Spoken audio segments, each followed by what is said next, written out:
नमस्कार, मी डॉक्टर कविता राणे. लक्षवेधीमध्ये आपल्या सर्वांचं स्वागत.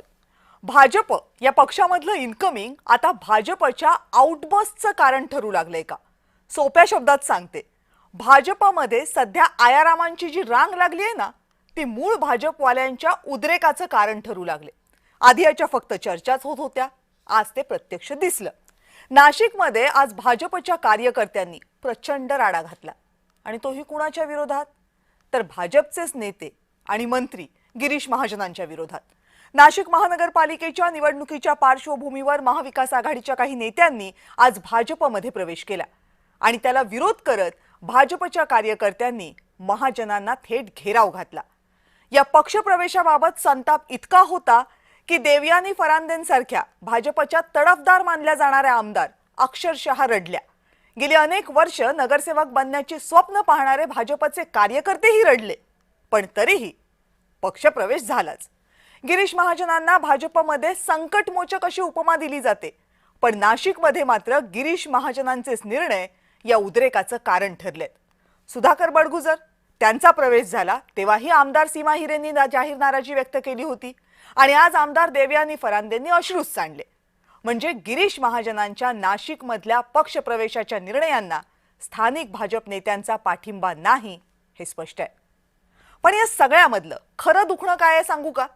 राज्यामधल्या बहुतांश आमदारांसाठी, मग त्यात नाशिकचेही आमदार आले, या सगळ्या आमदारांसाठी आपापले मतदारसंघ आहेत ना, ते गड झालेत आणि हे गड राखायचे असतील तर हे नेते जीवाचा आटापिटा करतात. आता विरोधी पक्षातील नेते सत्ताधारी पक्षामध्ये आले की या गडांच्या भिंती हलू लागतात. मग नाराजीच्या तोफा धडधडायला सुरुवात होते. खरं तर शिवसेना आणि राष्ट्रवादी काँग्रेसच्या नेत्यांचे जे गड आहेत ना, ते अस्थिर करायला भाजपनं हे इनकमिंगचं अस्त्र अगदी नीट वापरलं. पण आता हेच अस्त्र भाजपच्याच नेत्यांचे गड अस्थिर करायला लागले आणि म्हणून हे उद्रेक दिसतायत. आता पक्ष बळकटीच्या नावाखाली हे उद्रेक सहज थंड होणार आहेत की भाजपच्याच गडाला आतून ते तडे देणार आहेत, हा यातला कळीचा मुद्दा. बोलूयात यावर, पण त्या अगोदर आज घडलं काय काय नेमकं नाशिकमध्ये त्याचा हा रिपोर्ट पाहूयात. ही दृश्य नीट बघा.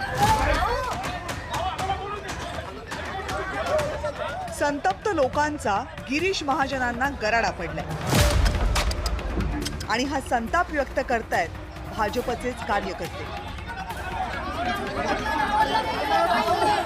नाशिकमध्ये आज भाजपच्याच कार्यकर्त्यांनी भाजपच्याच मंत्र्यांना हा असा जाब विचारला आणि याचं कारण होतं भाजपमधले पक्षप्रवेश.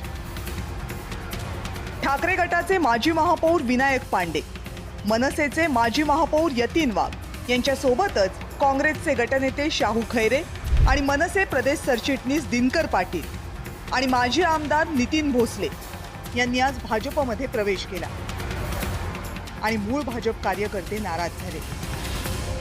आपल्याला ही सवय नाही अशी गोंधळ झाला की बंदोबस्त घ्यायची, त्यामुळे थोड्याफार प्रमाणात कार्यकर्त्यांची नाराजी असू शकते, कारण त्या प्रभागात ते जुने कार्यकर्ते काम करणारे असतात. पण वर्षानुवर्षे आम्ही त्या प्रभागावर निवडून येते, आपल्याला याची कल्पना आहे की ठराविक असे कार्यकर्ते आहेत की ते निवडून येत असतात, विरोधात राहू द्या का सत्तेत राहू द्या. त्यामुळे मग काही ठिकाणी तडजोड करावी लागते, एखाद दुसरा इकडचा तिकडचा घ्यावा लागतो आणि म्हणून मला वाटतं ही सगळी पॉलिटिकल ऍडजस्टमेंट आहे, हे गणित आहे. पण निश्चित जुन्या कार्यकर्त्यावर सुद्धा अन्याय होणार नाही याची खबरदारी मी घेतो. नाशिक भाजपच्या या नाराजीचा चेहरा होत्या आमदार देवयानी फरांदे. आज सकाळीच एक फेसबुक पोस्ट लिहून देवयानी फरांदे यांनी या पक्षप्रवेशाला विरोध केला. मग भाजप कार्यकर्त्यांनी गिरीश महाजनांना घेराव घातला, पण तरीही पक्षप्रवेश झालाच. मग देवयानी फरांदेंनी साश्रू नयनांनी आपल्या भावना व्यक्त केल्या. नेत्यांचा बळी जात असेल तर वेगळी गोष्ट आहे, पण कार्यकर्त्यांचा जर बळी जात असेल तर काही संकेत कार्यकर्त्यांमध्ये चांगले जात नाही. आणि मी काही कुठली सांसानिक नाहीये की जी आमदार झालेली आहे. नाशिक भाजपमध्ये पक्षप्रवेशावरून नाराजीची ही पहिली वेळ नाहीये. या अगोदर सुद्धा सुधाकर बडगुजर यांच्या पक्षप्रवेशावरून भाजपच्या आमदार सीमा हिरे अशाच नाराज झाल्या होत्या. भाजपमधल्या वाढत्या इन्कमिंगमुळे स्थानिक नेत्यांच्या गडांमध्ये चलबिचल आधीपासूनच आहे, पण नाशिकमध्ये त्याला तोंड फुटलं. पक्षशिस्तीला सर्वोच्च महत्त्व देणाऱ्या पक्षामध्ये जर नाराजी अशी उघड होत असेल तर जखम खोलवर आहे हे नक्की. ब्युरो रिपोर्ट, जय महाराष्ट्र. आणि या संदर्भात बोलण्यासाठी आता आपल्यासोबत आहेत भाजपचे प्रवक्ते प्रदीप पेशकार. प्रदीपजी नमस्कार. नमस्कार. मनसेचे प्रवक्ते योगेश खैरे आपल्यासोबत या चर्चेमध्ये आहेत. योगेशजी नमस्कार.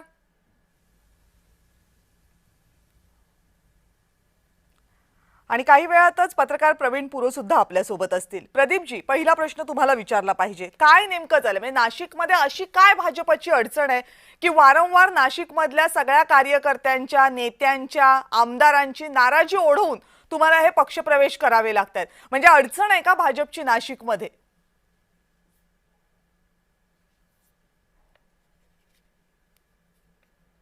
नाही जाणता, केंद्रामध्ये नरेंद्र मोदी सरकार असेल किंवा राज्यामध्ये देवेंद्रजींचं सरकार असेल, आपण हे पाहता की विकासाची अहोरात्र मेहनत करणारी हे जे काही सरकार दोन्ही आहेत, त्यातून हे लक्षात घेतलं पाहिजे की महाराष्ट्र विकासाच्या वाटेवर चाललेला आहे हे सर्वांना जाणवतं. त्यामुळे आपण ज्याला अडचण म्हणता त्याला आम्ही विश्वासार्ह जागा, जी महाराष्ट्राच्या विकासाची गंगा घेऊन येणारं जे पक्ष आहे त्यांनी या ठिकाणी दाखवलेली आहे. आता विरोधी पक्षातील जे लोक होते ते आमच्याकडे यायला लागलेले आहेत.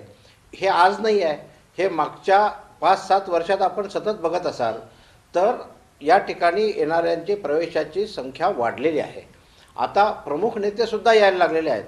याचं कारण असं आहे की भाजपची एक विचारधारा आहे, ज्या विचारधारेला जो मानेल तो आमच्याकडे येईल, आल्यानंतर जो विचारधारेनुसार काम करेल तो टिकेल, जो टिकला नाही तो जाईल सुद्धा. त्यामुळे भाजप हा अव्याहतपणे जो टिकला नाही तो जाईल हा संदेश तुम्ही देताय कुणाला? कारण तुमच्याकडे जे भाजपचे आज कार्यकर्ते नाराज आहेत त्यांना हा संदेश देताय, कारण त्यांनी काय भाजपच्या विचारानुसार काम केलेलं नाहीये, ते भाजपच्या पठडीमध्ये वाढलेले नाहीयेत. काय दोष काय आहे त्यांचा की ज्या आज रस्त्यावर उतरले? तुम्ही माझ्या तोंडी वाक्य ट्विस्ट करू नका, एवढीच विनंती आहे. आपण बोलतो आहोत येणाऱ्यांबद्दल. येणारा विचारधारेवर विश्वास ठेवून आला. अनेक नेत्यांचं उदाहरण मी नाशिकमधलंच सांगू शकतो. आले इथं, त्यांना त्यांचं दुकान चालवता आलं नाही. प्रश्न येणाऱ्यांबद्दलचा नाही विचारत आहोत ना आपण, प्रश्न आहेत त्यांच्याबद्दलचा विचारतोय. ज्या निष्ठेची उदाहरणं तुम्ही देता येणाऱ्यांसाठी, त्या निष्ठेवर विश्वास ठेवून ज्यांनी वर्षानुवर्ष काम केलं त्यांच्याबद्दलचा प्रश्न मी तुम्हाला विचारला. येणाऱ्यांचं ठीक आहे, ते निष्ठेवर विश्वास ठेवून येत आहेत की सत्तेवर विश्वास ठेवून येत आहेत ते सगळ्यांना माहिती आहे. प्रश्न येणाऱ्यांचा नाहीये, आता प्रश्न आहेत त्यांचा आहे, त्यांच्याबद्दल बोला. नाही, त्यांच्याबद्दल कुठल्याही कार्यकर्त्यांवर कुठल्याही प्रकारचा अन्याय होणार नाही असं माननीय गिरीश भाऊंनी सांगितलंच आहे. कार्यकर्त्यांची काळजी घेणाराच पक्ष आहे. गिरीश भाऊंना जो काही घेराव घातला गेला तो कशाच्या भावनेतनं होता? न्यायाच्या भावनेतनं? नाही, तुम्हाला एक लक्षात घ्या, माझं वाक्य पूर्णपणे समजून घ्या. भारतीय जनता पार्टीचं कार्यालयाचं भौगोलिक रचना तिथली लक्षात घ्या. एक छोटी गल्ली आहे आणि त्या गल्लीमध्ये कार्यकर्ते गोळा झालेले होते. गाडी उतरून गाडी येण्याची शक्यता नव्हती, त्यामुळे तिथे मीडियाचा सुद्धा गरडा होता. तिथून आतमध्ये येताना जी कार्यकर्त्यांची गर्दी झाली त्यातून वाट काढत यावं लागलं. भाजपच्या कार्यालयासमोर एवढी मोठी गर्दी होती, त्यात काही नाराज कार्यकर्ते होते ना, आम्ही नाही म्हणतच नाहीये, नाराज कार्यकर्ते होते. परंतु त्या नाराजीची दखल घेऊन त्यांना योग्य समज किंवा त्यांचं जे काही म्हणणं आहे ते योग्य नेतृत्वाने ऐकून घेऊन त्यांची समजूत काढण्यात येईल. हा रुटीन भाग आहे हा. त्यामुळे आणि निवडणुकीच्या तोंडावर असे प्रवेश झाल्याने नक्की नाराजी पसरते, हे मात्र नक्की आहे. पण त्यांची समजूत काढण्यात येईल. जो गैरसमज झालेला आहे की आलेल्यांना तिकीट दिले, तर असं नाही, हेही स्वतः खुद्द मंत्र्यांनी सांगितलेलं. म्हणजे गैरसमज देवयानी फरांदे ज्या तुमच्या पक्षाच्या आमदार आहेत त्यांचाही झालाय, ज्या निवडणूक प्रमुख आहेत नाशिकच्या भाजपच्या? नाही, त्यांचा गैरसमज झाला होता. हो, मी सांगतो तुम्हाला, त्यांचा गैरसमज झाला होता असं गिरीश भाऊंनी सांगितलेलं आहे. त्यांनी हे सांगितलं की तिकीट कुणाचंही वाटप केलं नाही. देवयानी ताईंची नंतरची बाईट पण दाखवा तुम्ही, प्रवेश झाल्यानंतरचा. त्यांनी सर्वांचं स्वागत केलेलं आहे आणि त्यांनी हे सांगितलेलं आहे की अजून तिकीट वाटपाचा शब्द कुणाला दिलेला नाही. योग्य कार्यकर्त्यांना योग्य जागेवर तिकीट 100% मिळणार आहे. बरं, पण असं का? मी तुम्हाला सुरुवातीचा प्रश्नच हा विचारला की हे का झालं, म्हणजे इतकी काय अडचण आहे भाजपची की निवडणूक प्रमुखांना माहित नाही कुणाला घेतलंय पक्षात, निवडणूक प्रमुखांना माहिती नाही कुणाला तिकीटाचं, त्या जर निवडणूक प्रमुख असतील आणि त्यांच्याच बाबतीत हा गोंधळ होणार असेल की त्यांना, जसं तुम्ही सांगताय, कारण माध्यमांच्या कॅमेऱ्यासमोर तर त्या रडल्यात वगैरे आणि त्यांनी सांगितलं मला हा निर्णय पटलेलाच नाहीये म्हणून, पण तुम्ही म्हणताय की त्यांना नंतर पटलाय निर्णय म्हणून, पण असं काय झालं की निवडणूक प्रमुखांना माहितच नाहीये की पक्षात येतंय कोण, त्यांना काय आश्वासनं दिली जात आहेत, म्हणजे त्या माध्यमांसमोर येऊन रडेपर्यंत माहितीच नसतं? भारतीय जनता पार्टीचं नेतृत्व हे सामूहिक निर्णयावर विश्वास ठेवत असतं. सामूहिक निर्णय म्हणजे निवडणूक प्रमुख झाल्यानंतर त्यांनी जे केलं ते फायनल असं कधीही होत नाही. निवडणूक प्रमुखांना विश्वासात घेऊन निर्णय केला होता. काही सीट्सच्या बद्दल देवयानीताईंचं म्हणणं आहे, देवयानीताईच ते म्हणाल्या बंद- की मला विश्वासातच घेतलं नाही, मला सांगितलंच नाही. हो, गिरीश भाऊ पण हेच म्हणाले आहेत. तुम्ही अर्थ काढू नका. गिरीश भाऊ पण म्हणाले की काही सीटवर त्यांचा विरोध आहे, त्यामुळे तो विरोध आम्ही समजूत घेऊन त्यांच्या म्हणण्याप्रमाणे काही गोष्टी होतील सुद्धा. त्यामुळे आज जे गोष्ट झालीच नाही त्या गोष्टीवर आज विचार करायची आवश्यकता नाही. त्यांचा समज असा होता की तिकीट दिल्या गेलेले आहेत, तिकीट दिलेले नाहीत, हे स्पष्ट केलं गिरीश भाऊंनी. त्यामुळे दोघांचेही बाईट आपल्या समोर आहेत. त्यामुळे त्याचा पूर्ण अर्थ आपण जर जनतेसमोर मांडला तर मला वाटतं गैरसमज कमी होतील. आपण गैरसमज कमी करण्याचा विचार करूया. गैरसमज कमी करण्याचे विचार तुम्ही करालच, कारण आजची दृश्य काही फार समजातली आली होती असं वाटत नाही ना नाशिक मधली, जरी त्यांना तुम्ही भाजपच्या कार्यालयाचं जिओग्राफिकल लोकेशन म्हणून सांगण्याचा प्रयत्न केला असाल तरी. एनिवेज, येते परत तुमच्याकडे.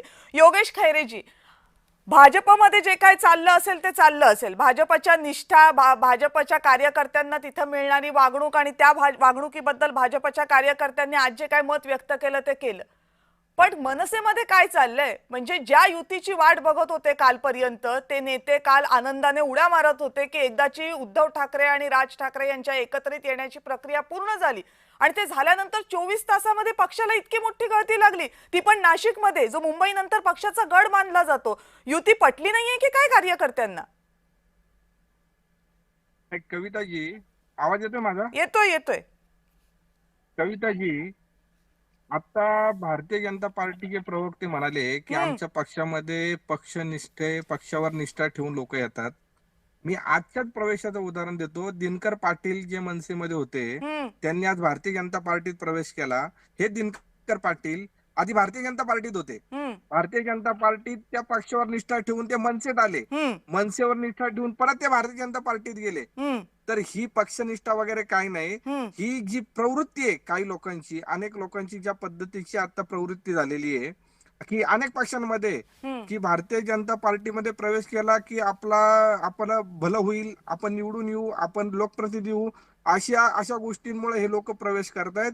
मग मी दिनकर पाटलांचं उदाहरण देतो. म्हणजे माणसं किती निर्लज्जपणे वागतात याचं मी तुम्हाला उदाहरण देतो. हे दिनकर पाटील काल महाराष्ट्र नवनिर्माण सेना आणि शिवसेनेची युती झाल्यानंतर हे पेढे खात होते, पेढे भरवत होते, आनंदाने नाचत होते, आणि 24 तासाच्या आत हे भारतीय जनता पार्टीमध्ये गेलेत. हेच दिनकर पाटील मला चांगलं आठवतंय, ज्यावेळी शिवाजी पार्कवर मनसेचा मेळावा झाला, गुढीपाडवा मेळावा, त्या मेळाव्यामध्ये हे दिनकर पाटील अतिशय जोरात ओरडून सांगत होते की ज्यांना राजकारण करायचंय त्यांनी भारतीय जनता पार्टीत जाऊ नका, हा लबाडांचा पक्ष आहे. हे बोलणारे दिनकर पाटील त्या लबाडांच्या पक्षामध्ये एक लबाड म्हणून गेलेत. हे किती दुर्दैवी आहे. पण या दिनकर पाटलांची लबाडी जेव्हा मग ते भाजपमधून मनसेमध्ये आले तेव्हा दिसली नव्हती का? ही लबाडी जोपर्यंत तो आपल्याकडे आल्यानंतर कळणार ना, ते आपल्याला काय करणार? तुमच्याकडे येतो तेव्हा तो समजूतदारपणाने निर्णय घेतो आणि तुमच्याकडनं जातो तेव्हा तो लबाड होतो, अशी काही व्याख्या करून ठेवली आहे का राजकीय पक्षांनी? असं मी म्हणत नाही, पण भारतीय जनता पार्टी विशेषतः ज्या पद्धतीने आता प्रवेश होत आहेत ना, मी तुम्हाला अनेक उदाहरणं सांगू शकतो की अनेक लोक पक्षाच्या बैठकीत असताना, पक्षाच्या बैठकीतून अनेक जण अनेक पक्षातून पक्षाची, हे दिनकर पाटील तर मुलाखती घेत होते बरोबर आहे, तुमच्या सगळ्या मुलाखती त्यांनी घेतल्या, तुमचे उमेदवार त्यांनी ठरवले आणि मग दिनकर पाटील गेले. म्हणजे खरं तर ना, प्रश्न इथे मनसे किंवा भाजपचा पण नाहीये, प्रश्न इथे नैतिकतेचा पण आहे की आपण कोण कुठे जातोय आणि आपण कुणाला घेतोय याचा काय. म्हणजे प्रवीण पुरोसर की जो माणूस पक्षाच्या मुलाखती घेतोय, तिथं उमेदवार ठरवतोय, काल म्हणतोय की वा वा 2 भावांची युती झाली, 2 पक्ष एकत्र आले, आणि आज तोच माणूस सकाळी जाऊन भाजपमध्ये प्रवेश घेतोय. म्हणजे ना इथं वैयक्तिक नीतिमूल्य दिसत आपल्याला, ना पक्षीय पातळीवर दिसत. म्हणजे दिनकर पाटील यांच्या नीतिमूल्यतेवर जर आपण प्रश्नचिन्ह उपस्थित करायचं झालं तर मग भाजपच्याही नीतिमूल्यांवर प्रश्न उपस्थित करावे लागतील. 100% खरं आहे कविताजी. कारण कसं आहे की गेल्या काही महिन्यांपासून हे सगळं प्रक्रिया जी सुरू आहे. म्हणजे एक काळ आता असा होता की जर तुम्ही आमच्याकडे जर आलं तर तुमच्यावरती ईडीची कारवाई होईल, तुमच्याकडे सीबीआयची कारवाई होईल, तुमच्याकडे पोलीस कारवाई होईल, तुमच्यावरती नार्कोटिकची कारवाई होईल, तुमच्यावर इन्कम टॅक्सची कारवाई होईल. अशा पद्धतीने एका काळी भीती घातली जायची. पण आता भीतीचं काही त्यांना पडलेलं नाही ह्या नेत्यांना. त्यांना आता फक्त काही आश्वासनं दिली, पैसे दिले की ते कधीही फुटू शकतात. एक कविताजी तुम्हाला सांगतो, गेल्या काही दिवसापासून माझ्याकडे ज्या तक्रारी यायच्या बातमीदार म्हणून, एक विश्लेषक म्हणून, ते सांगायचे की आमच्या ह्या नेत्याला 2 कोटी रुपये दिले, 1 कोटी रुपये दिले. त्यांनी फक्त प्रवेश करायचंय. आणि मधल्या काळामध्ये शिवसेनेच्या एकनाथ शिंदे गटाने नाशिकमध्ये आता झालेल्या स्थानिक स्वराज्य संस्थांच्या निवडणुकीमध्ये त्याला जे यश मिळालंय, कुठल्याही परिस्थितीमध्ये महानगरपालिकेमध्ये तो पक्ष आपल्या वरचढ होऊ नये याकरता इतरांचे नेते फोडायचे, इतरांचे आमदार फोडायचे, इतरांचे जे काही उमेदवार असतील संभाव्य त्यांना फोडायचे. कुठल्याही परिस्थितीमध्ये आपण शिंदे गटाच्या पेक्षा वरचढ झालं पाहिजे. जर तिथे वरचढ झालं नाही तर महापौर पद असेल किंवा स्टँडिंग कमिटी पद असेल, स्थायी समिती, ही पद आपल्याला मिळणार नाही. हे भारतीय जनता पक्षाला पुरेपूर ठाऊक आहे. त्याच्यामुळे कालच शिवसेना आणि मनसेची युती झाली. आणि आज अचानक बरं तुम्ही एक लक्षात घ्या कविताजी, ही युती एवढ्या उशिरा का झाली? कारण या दोन्ही पक्षांना माहिती होतं जर असं जर अगोदरच जर जाहीर झालं तर यांना 2 पक्ष फोडतील. एकनाथ शिंदेचं शिवसेना फोडेल आणि भारतीय जनता पक्ष फोडेल, हे याला खात्री होती. आणि म्हणून शिवसेना आणि मनसेची युती उशिरा झाली. आता ती काल उशिरा झाली सांगतो. काल एवढ्या उशिरानंतर दिनकर पाटील हे पेढे भरवतात, हे सांगत होते. आता ते पेढे भरवतात. नितीन भोसले असते, शाहू खैरे, यांना सगळ्यांना ठाऊक होतं हे चांगलं होत आहे. पण हे चांगलं होत असताना भारतीय जनता पक्षाचे लॉसेस लक्षात घेऊन तिथल्या आमदारांना माहिती नाहीये, तिथे देवेनी फरांदे सगळं पक्ष चालवतात त्यांना माहिती नाहीये. त्या आज रडत होत्या, सगळं सांगत होते की हे आता आतापर्यंत आम्ही विरोधक म्हणून गणले की ज्याच्यामुळे भारतीय जनता पक्षाला खस्ता खाव्या लागल्या.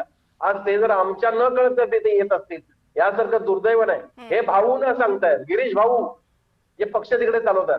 म्हणजे गिरीश भाऊंनी कोणालाही विश्वासात न घेता या दिनकर पाटलांना घेतला, नितीन भोसलेनं घेतलं, शाहू खैरेनं घेतलं. हे केवळ व्यवस्थेचा कारभार त्यांनी पुरेपूर मातीमोल केलाय भारतीय जनता पक्षाचा, असं तिथल्या नेत्यांना सांगायचंय, तिथल्या आमदारांना सांगायचं. अशी परिस्थिती आहे कविताची. बर, भाजपच्या प्रवक्त्यांना आता प्रदीपजी तुम्हाला असा प्रश्न आहे की तुम्ही मगाशी मला उत्तर देताना सांगितलं की ज्यांची निवडून येण्याची क्षमता आहे, ज्यांना तिथं यश मिळू शकतं त्यांना आम्ही घेतलेलं आहे किंवा त्यांना आम्ही तिकीट देतो सुद्धा. आता जर निवडून येण्याची क्षमता हाच जर निकष लावला तर पहिला प्रश्न माझा असा आहे की निवडून येण्याच्या क्षमतेपुढे बाकीची नीतिमूल्य, नैतिकता हे सगळे झिरो होतात का? हा पहिला प्रश्न. दुसरा प्रश्न की जर असं तुम्ही म्हणत असाल की विकासावर विश्वास ठेवून हे सगळे नेते तुमच्याकडे येतात, तर या नेत्यांना विकासावर विश्वास ठेवून तुमच्याकडे येताना तुमच्याकडचे जे नेते आहेत, तुमचे जे कार्यकर्ते आहेत, त्यांच्या चेहऱ्यावर काय हा विकास लिहिलेला नाहीये का की ज्याच्यावर विश्वास ठेवून लोक मतं देतील? म्हणजे मनसेकडनं आलेले उद्धव बाळासाहेब ठाकरे पक्षाकडनं आलेले, काँग्रेसकडनं आलेले ते विकास सांगतील आणि मग भाजपची मतं त्यांना पडतील. पण भाजपचे जे कार्यकर्ते आहेत ते म्हणतील आम्ही विकास करणारा पक्ष, तर त्यांना मतं पडणार नाही. अशी काही गणितं आहेत का तुमची?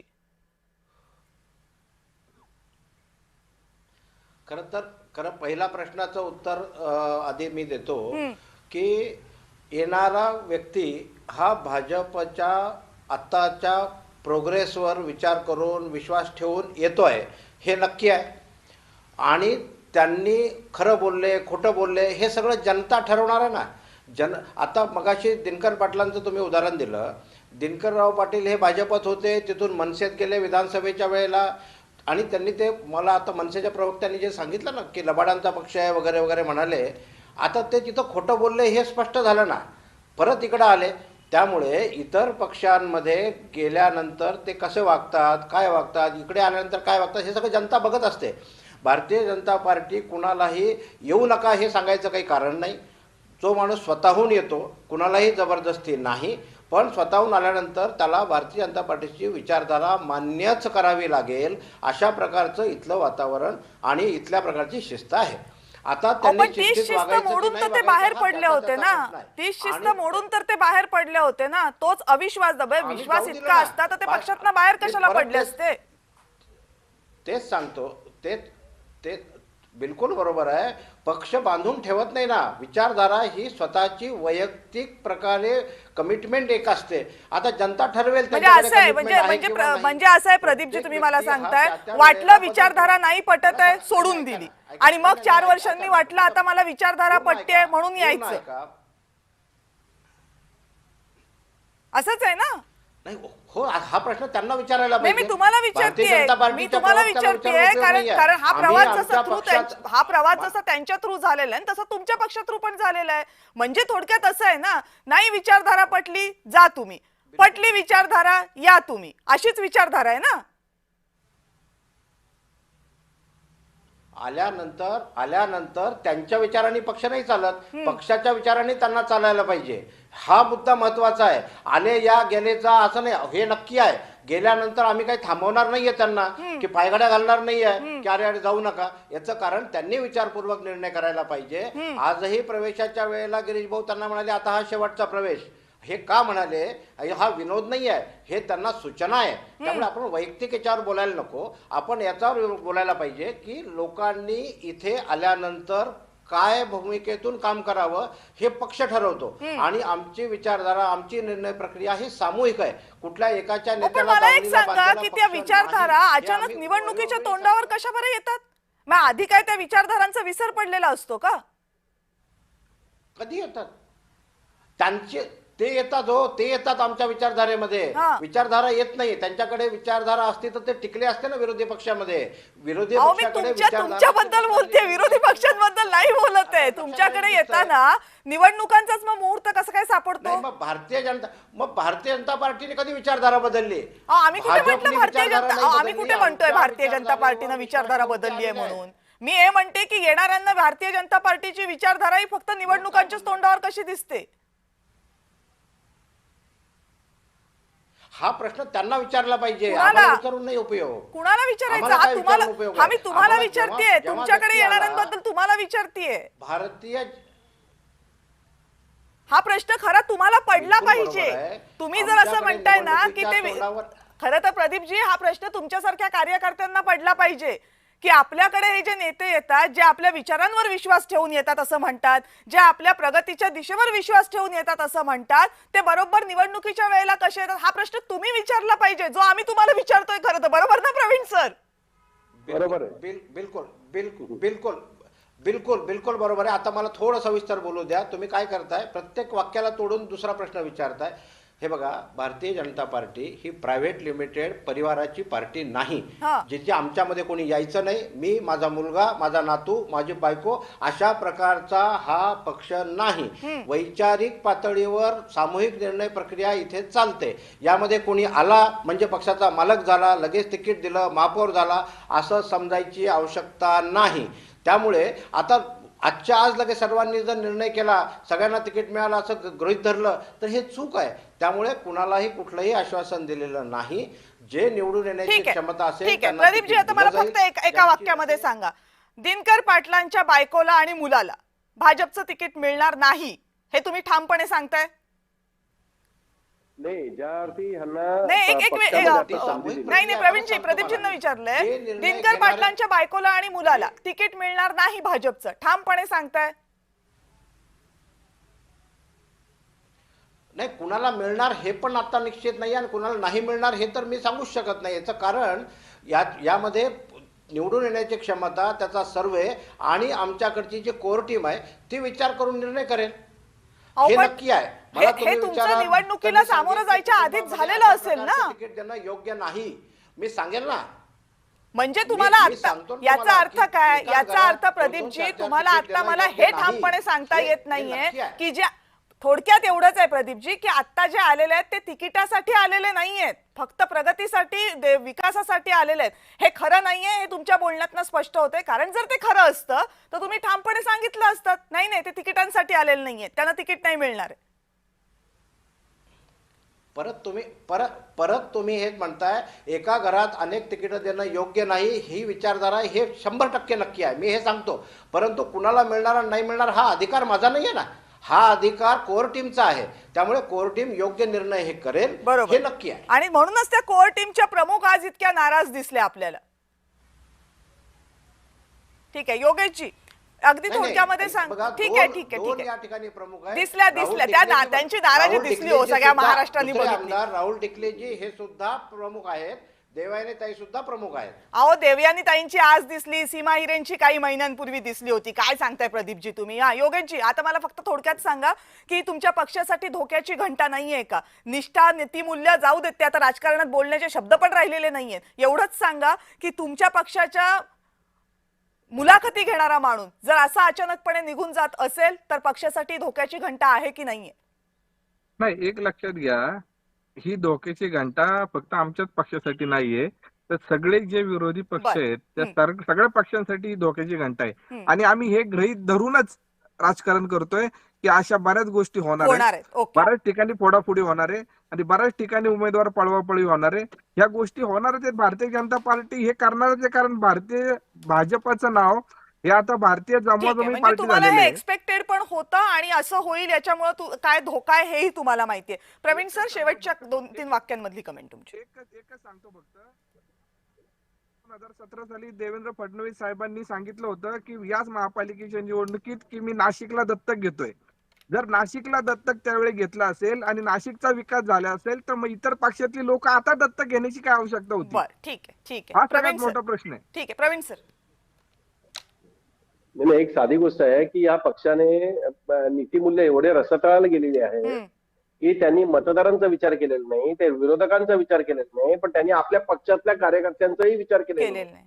ज्यांना अपेक्षा होत्या 7 वर्षानंतर या निवडणुका येतात, किमान आपल्याला नगरसेवक म्हणून उभं राहण्याची संधी या पक्षातून मिळावी. हम्म. आपण विकासाची कामं करतो, जेव्हा संधी असते तेव्हा आपण पुढे आणण्याचा प्रयत्न करतो, आपल्या नेत्यांच्या बरोबर असतो, पक्षाबरोबर असतो. असं असताना शेवटच्या क्षणाला जर दिनकर पाटलांसारख्या लोकांना, नितीन भोसलेंसारख्या इतर पक्षातल्या नेत्यांना जर हे प्रवेश देऊन आपल्या सत्ताधारी पक्षात विद्यमान असलेल्या आमदारांना विचारत नसतील तर त्यांच्यावर हे ते किती अन्याय करतात. म्हणजे अशा पद्धतीनं सगळ्यांना मोजण्याची क्रिया या सत्ताधारी पक्षांनी, विशेषतः भारतीय जनता पक्षाने चालवली आहे असंच म्हणता येईल कविताजी. म्हणजे इतक्या खालच्या पातळीला. पण आता सर, मला याच्यातनं सर्वात जास्त चिंताजनक काय वाटतं माहितीये का? आपण या सगळ्यांच्या नीतिमूल्यांबद्दल बोलतोय, आपण या सगळ्यांच्या उद्दिष्टांबद्दल बोलतोय आणि त्याची सारवासारव करण्यासाठी, त्याला वेष्टन म्हणून घालण्यासाठी जे विकासासारखे शब्द वापरले जातात त्याच्याबद्दलही बोलतोय. पण खरा मुद्दा हा आहे की जे नेते आपल्या पक्षाशी निष्ठा दाखवू शकत नाही, ज्या पक्षामुळे ते राजकारणात येतात आणि मोठे होतात, जे नेते निवडणुकीच्या तोंडावर आपल्या पक्षाशी नीतिमत्ता राखू शकत नाही, ते जनतेशी काय राखणार? तुमच्याकडे मत मागायला आल्यावर जर ते विकासाचं आश्वासन देणार असतील आणि तुमचं मत घेतल्यानंतर ते दुसऱ्याच कुणाच्या तरी दावणीला तुमचं मत बांधणार असतील तर मग या नेत्यांकडनं अपेक्षा काय ठेवायच्या? हा दोष फक्त राजकीय पक्षांचा आणि त्या नेत्यांचा नाहीये. तर अशा प्रकारे आपल्या नीतिमूल्यता सत्तेसाठी गहाण ठेवणाऱ्या नेत्यांना आपण प्रश्न जर विचारत नसू तर मतदार म्हणून हा दोष आपण आपल्याकडेही घ्यायला हवा, हेही तितकंच खरं. आपण सगळेजण या चर्चेत सहभागी झालेत, आपल्या सगळ्यांचे मनापासून आभार. लक्षवेधीमध्ये आता वेळ झाली इथेच थांबण्याची. पाहत रहा जय महाराष्ट्र.